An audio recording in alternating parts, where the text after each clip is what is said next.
Is this one live? Okay, great. Great. I'm going to move these things out of the way because I'll trip over them. Hold on. Just pretend those aren't there. No, it's like art. Oh, if it's art. It's art. It's art. Okay. Yeah. Yeah. I'm married to a visual artist, so everything is art. All right. Hello. Hello. Good afternoon. Oh, that was pathetic. Good afternoon. It's marginally better. Is it just post-lunch or just pre-lunch? Post. Oh, God, sucks for me. Okay. It's all right. It's all right. We're going to wake up. So I was just saying that while I do a fair amount of stuff with teenagers, I'm rarely in a high school.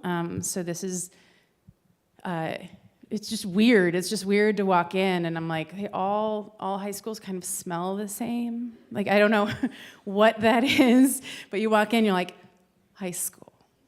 Yes, absolutely. It's just like in theater, like in the backstage, it always smells like paint, kind of, you know? Anyway, so I'll start with this poem because it starts in a high school. The only other thing I'll say is that while I don't issue sort of like, I'm not, before every poem, going to be like, here's potential triggers in this poem, because it disrupts the whole experience. I will say that the work contains a lot of stuff, is the non-poetic term for it. There'll be issues that come up in it that might make you uncomfortable. It's actually my job to make you and me and anybody who walks past as uncomfortable as possible. So welcome to the next little while of your life. This is a poem called Five of Swords for all my death girls.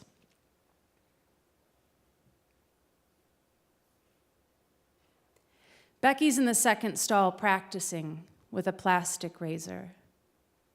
So I lie on the floor to listen for the janitor. The cart's loose wheels squeaking our names down the evening empty hallway. The weeks she was in Lutheran General, I didn't go to visit. But I know from her stories what the doors looked like, closing, how they tied her to the bed for her own protection. We're 17, and I adore her despair. I think she's edgeless like a cloud, carving herself a body that's nothing but light. On the way home, she lets me drive, tells me there's a trick to disintegrating in increments subtle enough not to trip the alarm wires, to hiding cigarettes and death from therapists and parents, and this, all my girls have had down.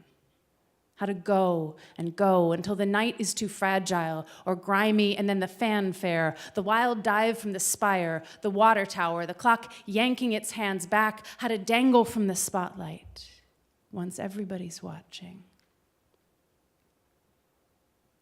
1999. We lie on Andy's futon, searching the phone book for institutions that will take her without insurance. The phone's sober electronics between us, we curl our bodies into still commas of want to wait for morning. They take her shoelaces and her cigarettes, and I watch.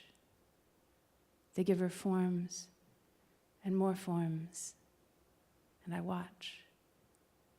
They walk her to the room with its single bed and single dresser, an unsmashable mirror, and I ride the long, high buzz of the door back to New York. 2003. Gina Carla is an expert in suicide and poetry. Her medicine cabinet rattles like a jar of vengeful bees. She wants me to find her.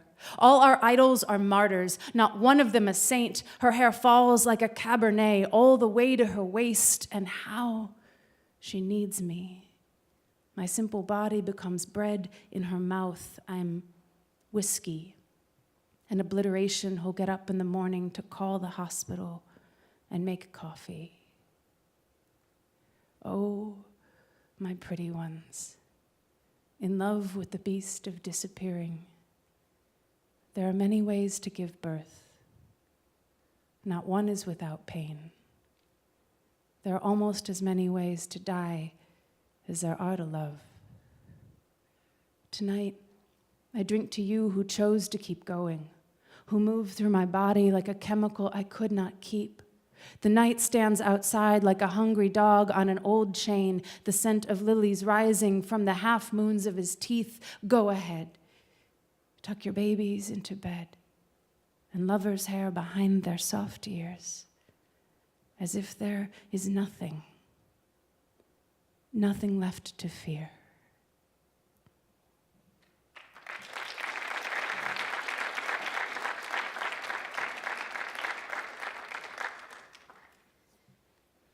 So I want to read this poem.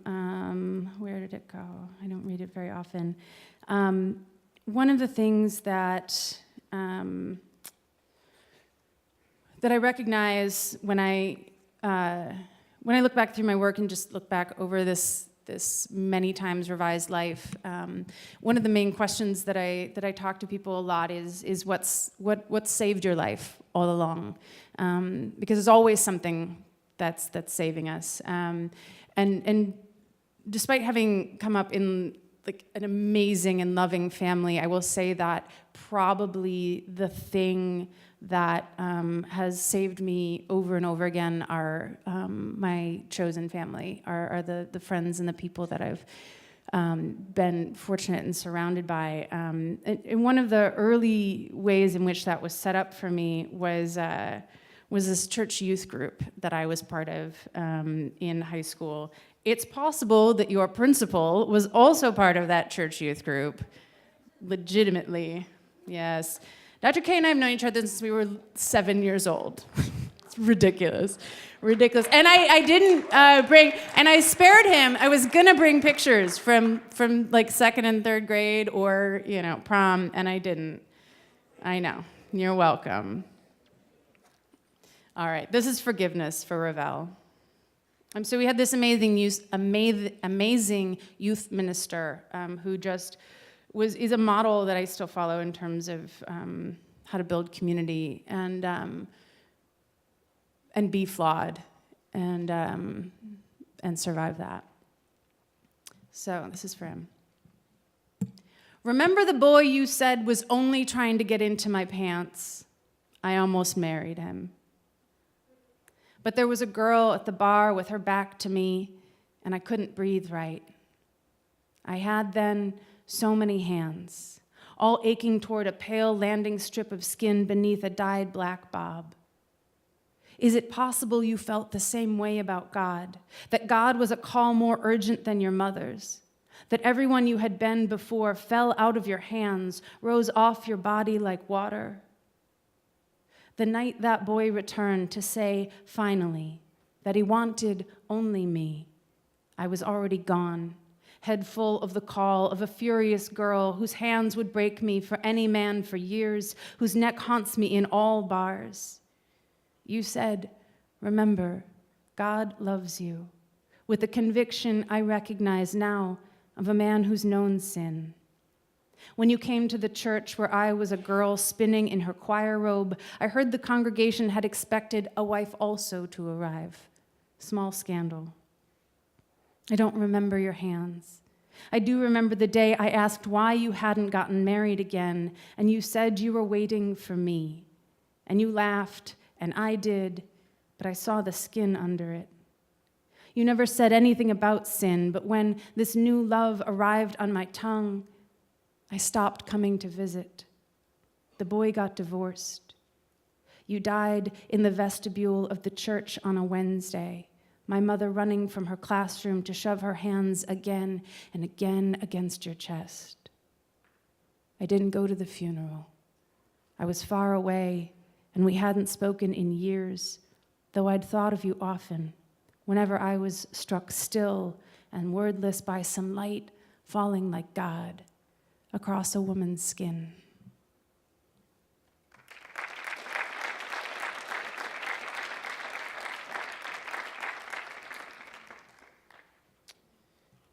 So I used to write much angrier poems more consistently.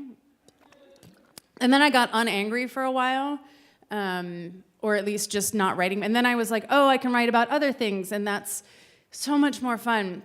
And then the world happened. And so I've got some angry stuff again. So anger, discomfort will be our themes for today. Let's do this poem. So don't ever do this thing. Don't ask anybody why they're so angry. Because it's a thing, like when particularly when women talk, there's this thing that happens where particularly men find that they have to either explain something away so we don't have feelings, or just get overwhelmed by the emotions. Anyway, that's a long rambling way to say this is a poem called Lucky for the last dude who asked why I'm so angry. How lucky am I to have been less drunk than the boy above me on that dirty couch in that empty fraternity room. How lucky, this bucking knee, his doughy center folding. Who was I then? To walk down the stairs, leave by the front door, go home to another drink. Did I tell even my roommate? There's so much I don't remember. It was April. I was 10. There was a boy who kept threatening to kiss me. I remember he had one arm on either side of my head, and I said, "Don't." And he leaned in so close and said, "You better learn how to take a joke." Then he left me alone. Let's be clear.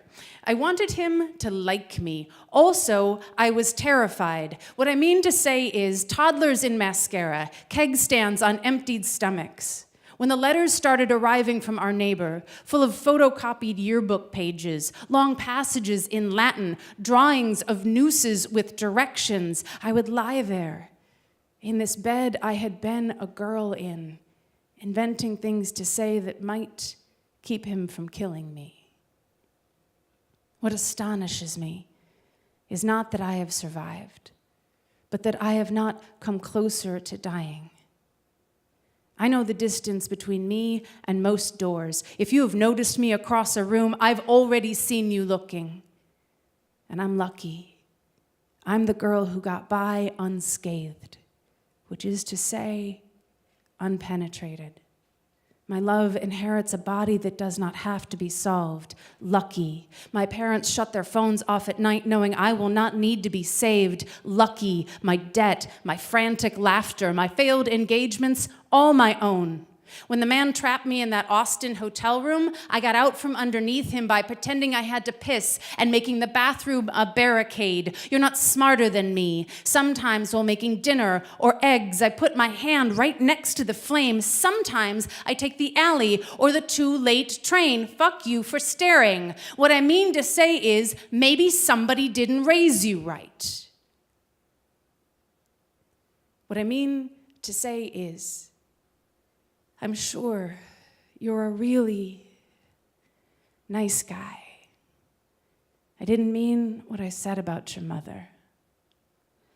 I'm sure she tried. Only Mike's ones.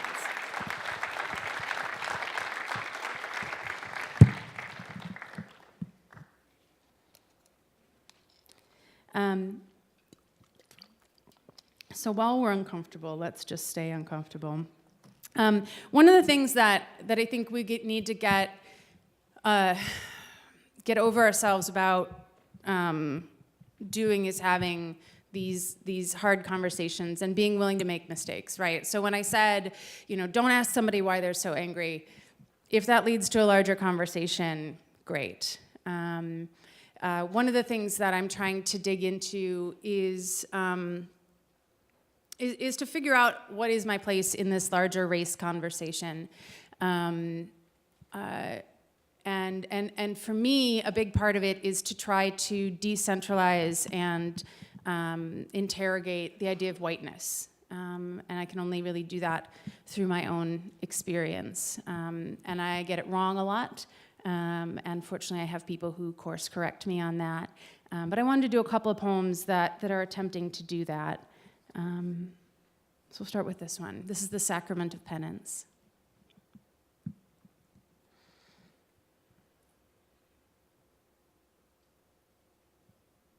I come to claim the white boy who yesterday slaughtered 9 black worshipers at prayer.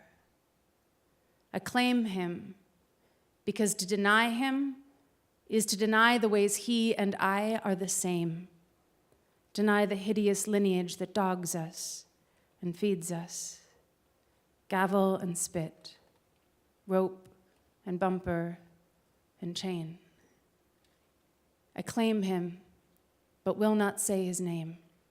It slips down my throat like half-gone milk, slick and hard.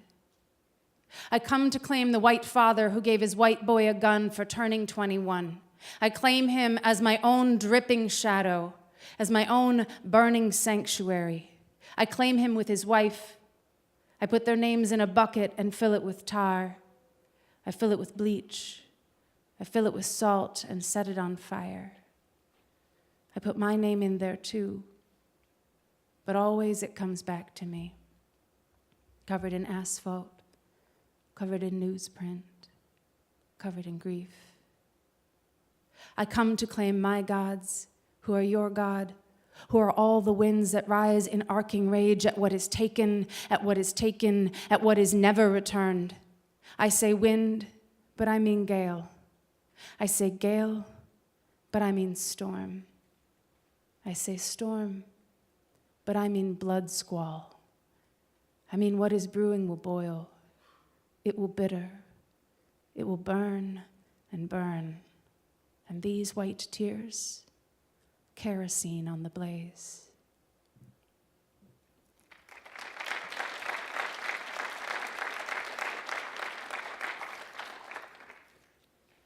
Radio Silence, WENZ, WJMO, Cleveland. I start down the road, but I'm the road, or the stripes on the road, white, edge indicative. A professor says the history of American music is black history. He says it to get a rise out of us, but it's true, or might be as true as anything. He's teaching poetry to a room of grad students, paying out the nose for degrees their parents and other practical people know to be without use. A road is practical. Stoplights, guardrails, signage regarding the merging of lanes, practical. As a kid, I learned about the safety on a gun, a red button pushed to keep it from firing. I learned on a BB gun for killing bats in the family's summer cabin. I presume all guns have safeties, but I don't know a lot about them. I know it's easier to aim when you're afraid. I know how fear rises up from the knees, how it runs up through the gut into the hands. I started down this road, and now I'm the road, so here. A man waited 1.5 seconds to shoot a black boy holding a pellet gun in his belt. The man was a white man, police man. The boy was 12, was Tamir, is dead. The history of guns is a history of safeties. I start down the road, but I'm the gun. I start down the road, but I'm the person on the phone calling 911. I say it to get a rise out of me. I say something about safeties, something about Tamir's sister tried to run to him, but was tackled and handcuffed while he bled out from the gut on the playground. It's important to say this. It is a thing my people did. The term paying out the nose has its origins in a Danish law, whereby delinquent taxpayers were punished by having their noses slit. It's history. In an area with a history of avalanches, signs are posted, falling rock. In an area with a history of murder, streets are named after assassinated black leaders. When I say a history of murder, I do not mean music. Though white men love murder ballads. I do not mean music, though frat boys use Lil Wayne lyrics as an excuse to say the N-word in public. Years ago, a man told me the history of American music is Black history, and I believe him. Turn it up now, whatever station it is. I don't know how to end this.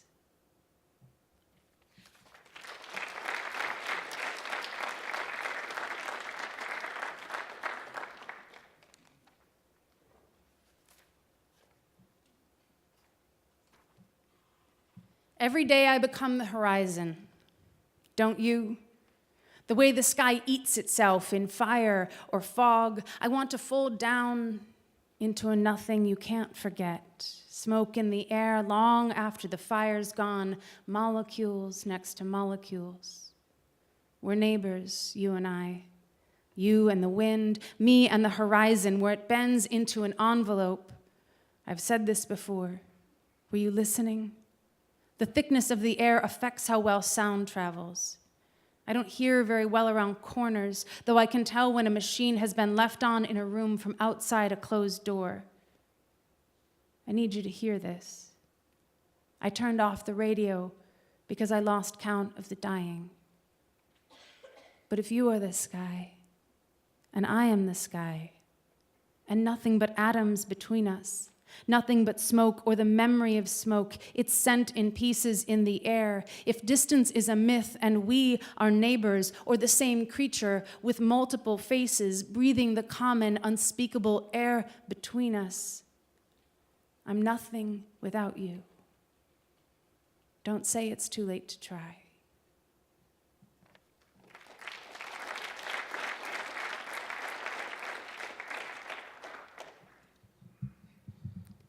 Maybe we should do a breakup poem. Yes? Yes, breakup poems. But which one? We'll do this one. They put up this quote up here. The first set I did this morning, A, I was not fully caffeinated.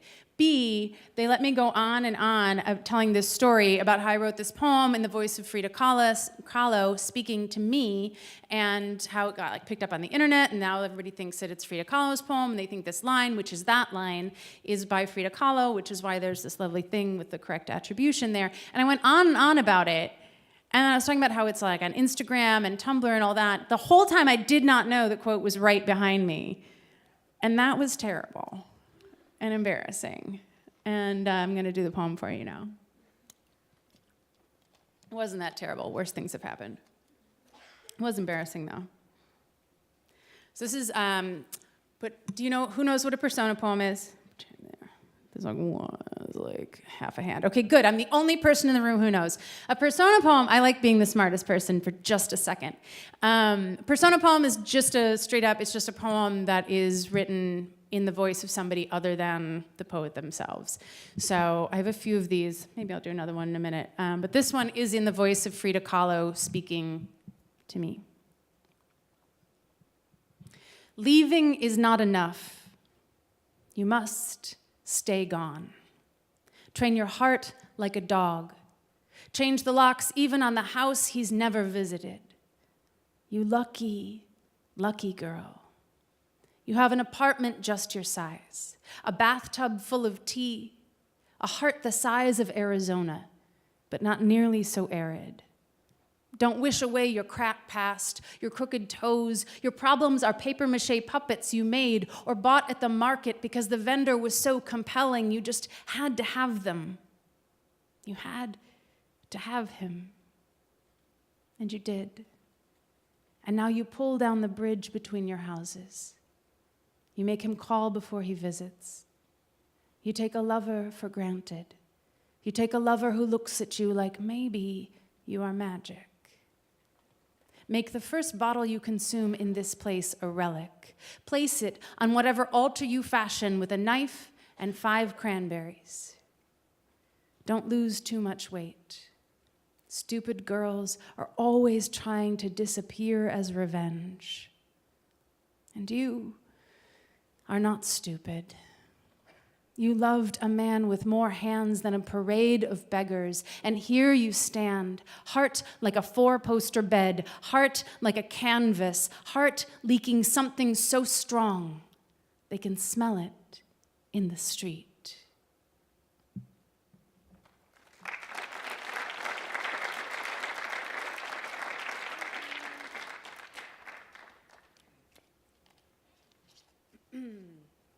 Let's see.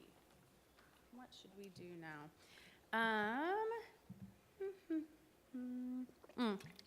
Let's do this one. This is how professional poets do it. You just sort of hum slightly, and you hang out on the stage awkwardly, and then you decide what poem you're going to do. That's for all of you aspiring professional poets. God, you just don't laugh at any of my jokes. Now I know how your principal feels. Oh, it was a good one. That got a laugh. Yay. All right, so this is a true story. When your grandmother mistakes your girlfriend for a man,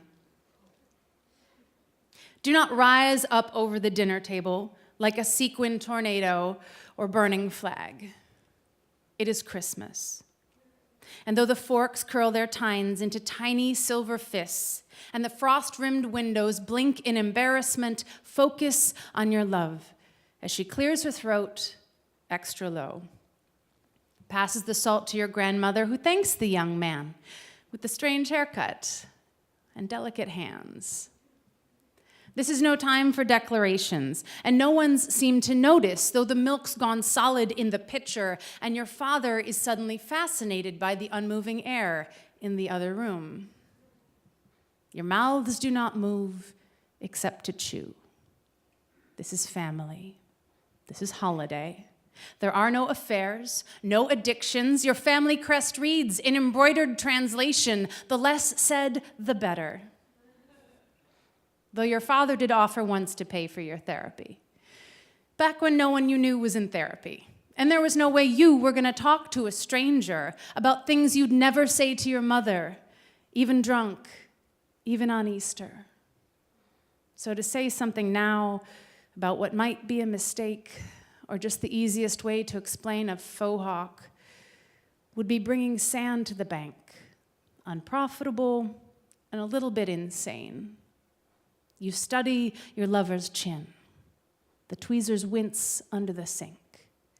She could be a boy, you think. Apocalyptic Christian emails aside, maybe your grandmother is progressive, astute in her own southern incidental way. Your voice offering her the butter is a punk band playing an abortion clinic. All feedback, and nobody wants you. She's your grandmother. She's nearly 100. It took your uncle 30 years to get sober. Your grandfather died still owning the manual to every piece of machinery he'd ever owned. You still don't know how to make any kind of pie. There are no family recipes. In the far corner of your liver, your other grandmother looks up from her patient sectioning of a grapefruit, offers you a chunk of your own atrophied tongue, trembling at the edge of her serrated spoon.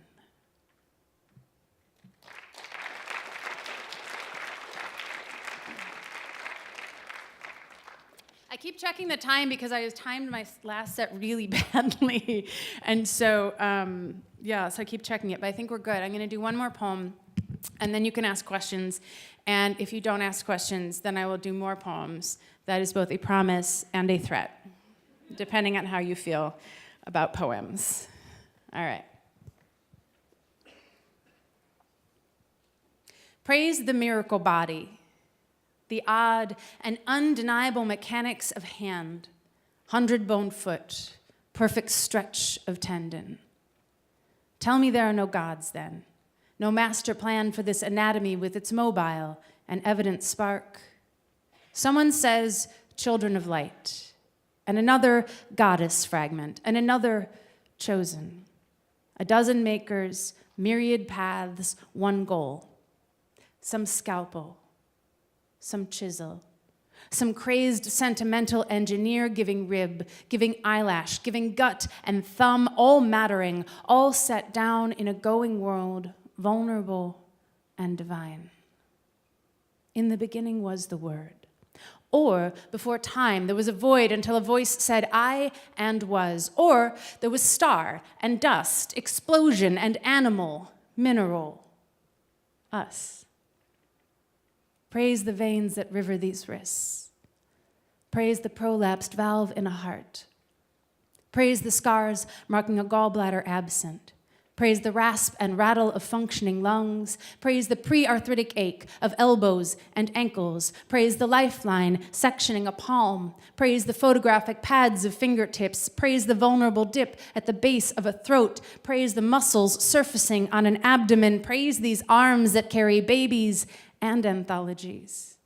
Praise the leg hairs that sprout and are shaved. Praise the ass that refuses to shrink or be hidden. Praise the place that bleeds and accepts, bleeds and accepts. Praise the prominent ridge of nose. Praise the strange convexity of rib cage. Praise the single hair that insists on growing from a right areola. Praise the dent where the mole was clipped from the back of a neck. Praise these inner thighs brushing. Praise these eyelashes that sometimes turn inward. Praise these hips preparing to spread into a grandmother's skirt. Praise the beauty of the freckle on the first knuckle of a left little finger. We're gone in a blizzard of seconds. Love the body human while we're here. A gift of minutes on an evolving planet, a country in flux. Give thanks. What we take for granted, bone and dirt, and the million things that will kill us someday, motion and the pursuit of happiness, no guarantees, give thanks. For chaos theory, ecology, common sense that says we are web, a planet in balance or out, that butterfly in Tokyo setting off thunderstorms in Iowa, the one renegade cell gone cancerous, the one vote becoming 7, becoming 548, twisting the fate of a nation. Tell me you don't matter to a universe that conspired to give you such a tongue, such rhythm, or rhythmless hips, such opposable thumbs. Give thanks, or go home a waste of spark. Speak, or let the maker take back your throat. March, or let the creator rescind your feet. Dream, or let your God destroy your good and fertile mind. This is your warning. This, your birthright. Do not let this universe regret you.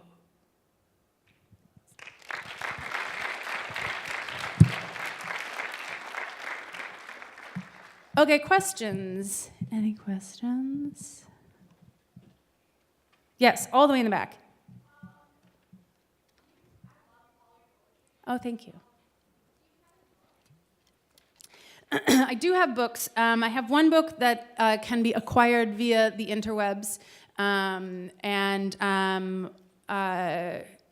I have a book. That's a book of poetry. I have a nonfiction book on how to run a community-based writing workshop coming out in May, and then another book of poetry that'll be coming out at the end of the calendar year. Yes. My website is martyoutloud.com, and you can find all the information there. Nobody can spell my last name, so we just leave it off there. Oh gosh, there's people in the balcony. Hi, people in the balcony. I didn't even see you. Why are you not down here? Oh, whatever. I love you anyway. Does anybody have questions? You can just say hey. Yeah. I can absolutely explain my teaching tool tattoos. The ones that are text are essentially like my poetry moms. So this is by Marie Howe. It says, I am living, I remember you. This is from a poem by Anne Sexton. The poem is called In Celebration of My Uterus. It says, everyone in me is a bird. I am beating all my wings. And this is from a poem by Adrienne Rich, and it says, which of our visions will claim us? Go forth and research these fantastic poets. Yeah? Any other questions?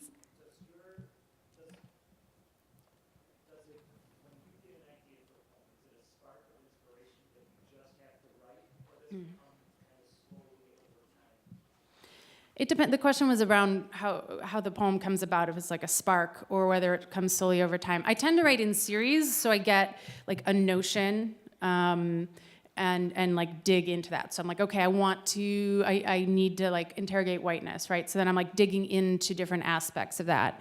I'm also a little obsessed with the fact that like probably our species won't survive for several centuries past now. So I'm like investigating that in different ways. The individual poems come about as sort of a spark, and then it's a matter of like leaning into that and like fanning it into a larger flame. But I can't, like some people just like come up with new ideas for poems all the time. I don't know who has time for that? No, I just don't like to take one topic and spend some time on it. Other questions? Yes. Good job.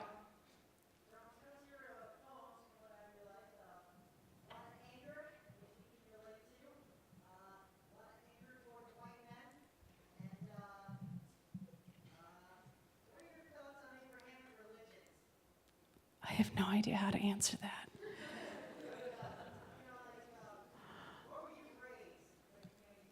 Oh, yeah. So I was raised in, it's a UCC church, United Church of Christ, and basically it was like, you believe in God? Awesome, was the basic, I think, official tenet of the church. So, it was fortunately a very like inclusive space. I basically am like, I think that that spirituality is deeply important, and that religion is one way to access the divine, but not the only way. Balcony, there's got to be one question. Give me a question, balcony. Yes. Forever. I like wrote since I was little, and then after undergrad, I started like going to open mics and things like that, and so realized that I was like, oh, okay, I should probably work on this writing thing if I'm gonna have people actually listen to it. Yeah. Is that another hand in the balcony? It is. Hi. Well, by the time the first book was published, I had about 3 books worth of poems laying around, so that's a lot of paper.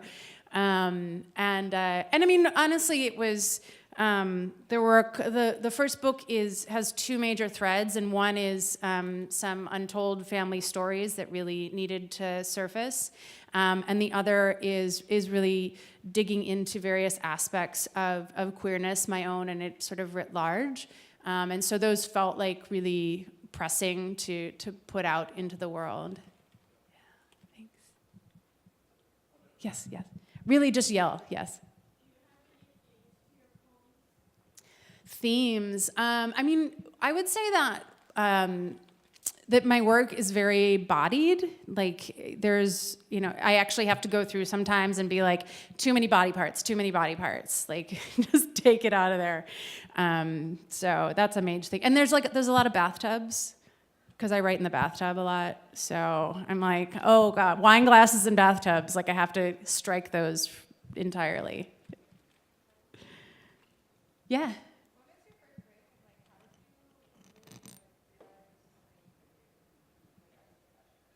Yeah. So when I was working after undergrad, I was working as a public relations consultant, and poetry just sort of started taking over my life. And so I was like, well, how do you do this? So I applied to grad school for it because that seemed like a reasonable thing to do. And then alongside that, I quit my job/career, shaved my head, and lived in my van for a while. I actually highly promote that as a life choice, but especially when you've got grad school on the other side. Like, okay, good. So at that point I was like, well, this is a thing that I want to do forever. We just like 2 other women and I just like traveled around in a van and said poems in bars and laundromats and stuff like that. So there's a big hand in the back, yeah.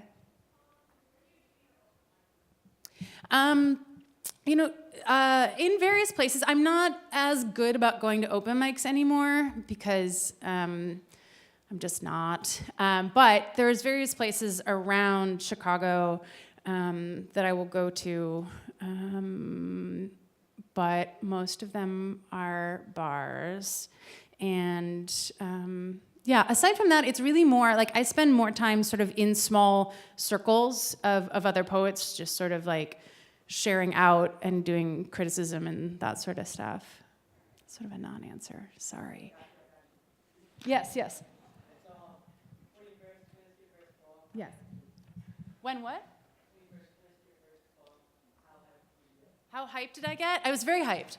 I mean, I kind of consider that my first real poem was in maybe second grade because my mom found a copy of it, and it goes like this. It said, "My goldfish is beautiful and orange," and then I crossed out orange and wrote golden.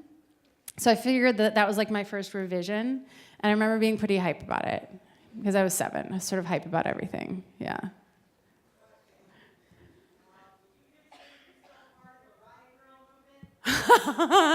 No, that sounds way cooler than I am.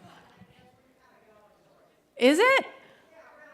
All right, I'm gonna put that in my bio. I'm part of a Riot Girl movement, y'all. Is that GRRL? Okay, chill. That's good. It makes me happy. I feel like this half of the room I've been ignoring. Do you guys have any questions? I think the bell's probably about to ring. Hold on. Ooh, I think there's like 1 minute. Question? No! All right, have a good day.